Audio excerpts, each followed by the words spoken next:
NEET UG ಮರುಪರೀಕ್ಷೆಯಲ್ಲಿ ಮತ್ತೊಂದು ಮಹಾ ಎಡವಟ್ಟಾಗಿದೆ.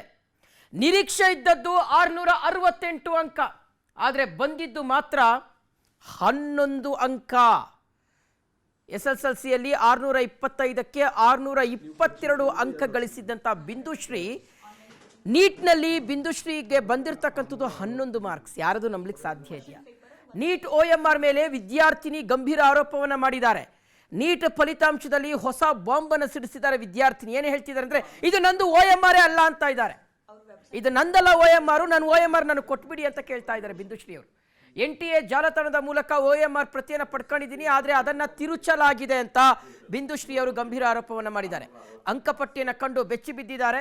OMR ಅನ್ನು ತಿರುಚಿದ್ರ? NTAಗೆ ಬಿಂದುಶ್ರೀ ನೇರ ಪ್ರಶ್ನೆಯನ್ನು ಹಾಕಿದ್ದಾರೆ. 2 ವರ್ಷದ ಪರಿಶ್ರಮಕ್ಕೆ 11 ಅಂಕಗಳೇ ಫಲವೇ? ಬರೀ 11 ಅಂಕ ಅಷ್ಟೇನಾ? ನೀಟ್ ಫಲಿತಾಂಶದ ಹಿಂದೆ ಏನದು ದೊಡ್ಡ ತಪ್ಪು, ಷಡ್ಯಂತ್ರ, ಕಾಣದ ಕೈಗಳು ಏನದು ಕೆಲಸ ಮಾಡ್ತಾ ಇದೆಯಾ? ನನ್ನ ಉತ್ತರಗಳೇ ಬದಲಾಗಿವೆ ಅಂತ ಬಿಂದುಶ್ರೀ ಹೇಳಿದ್ದಾರೆ.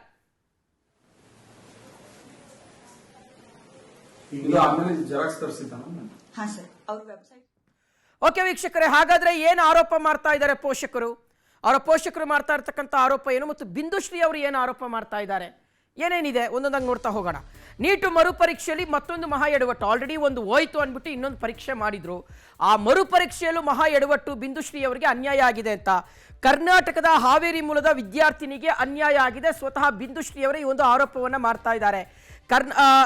ನಿರೀಕ್ಷೆ ಇದ್ದಂಥದ್ದು 668 ಅಂಕ, 668, ಆದರೆ ಬಂದಿರತಕ್ಕಂಥದ್ದು ಬರೀ 11. ಆದರೆ SSLCಯಲ್ಲಿ 625ಕ್ಕೆ ಬಿಂದುಶ್ರೀ ದೊಡ್ಡ ಮಾರ್ಕ್ಸನ್ನೇ ಗಳಿಸಿದ್ರು. ನೀಟ್ನಲ್ಲಿ ಬಿಂದುಶ್ರೀಗೆ ಬಂದಿರತಕ್ಕಂಥದ್ದು 11 ಮಾರ್ಕ್ಸ್. ಇದು ಅಚ್ಚರಿಗೆ ಕಾರಣ ಆಗಿದೆ. OMR ಪ್ರತಿಯನ್ನು ತಿರುಚಲಾಗಿದೆ ಅಂತ ಬಿಂದುಶ್ರೀ ವಿದ್ಯಾರ್ಥಿನಿ ಆರೋಪವನ್ನು ಮಾಡ್ತಾ ಇದ್ದಾರೆ ಮತ್ತು ತನಗೆ ನ್ಯಾಯ ಬೇಕು ಅಂತ ಕೇಳ್ತಾ ಇದ್ದಾರೆ. ಅಷ್ಟೇ ಅಲ್ಲ, ಇಲ್ಲಿ ಒಂದಷ್ಟು ತಿರುಚಿರ್ತಕ್ಕಂಥ ಅಂಶವನ್ನು, ಸಾಕ್ಷ್ಯನ ಅವರು ಮುಂದಿಟ್ಟಿದ್ದಾರೆ. ಇನ್ನು SSLCಯಲ್ಲಿ 625 ಅಂಕ ಗಳಿಸಿದಂಥ ಬಿಂದುಶ್ರೀ ಅವ್ರಿಗೆ ಈಗ ಅಂದರೆ 622 ಅಂಕ ಗಳಿಸಿದ್ರು. 625ಕ್ಕೆ 622 ಅಂಕ ಗಳಿಸಿದ್ರು.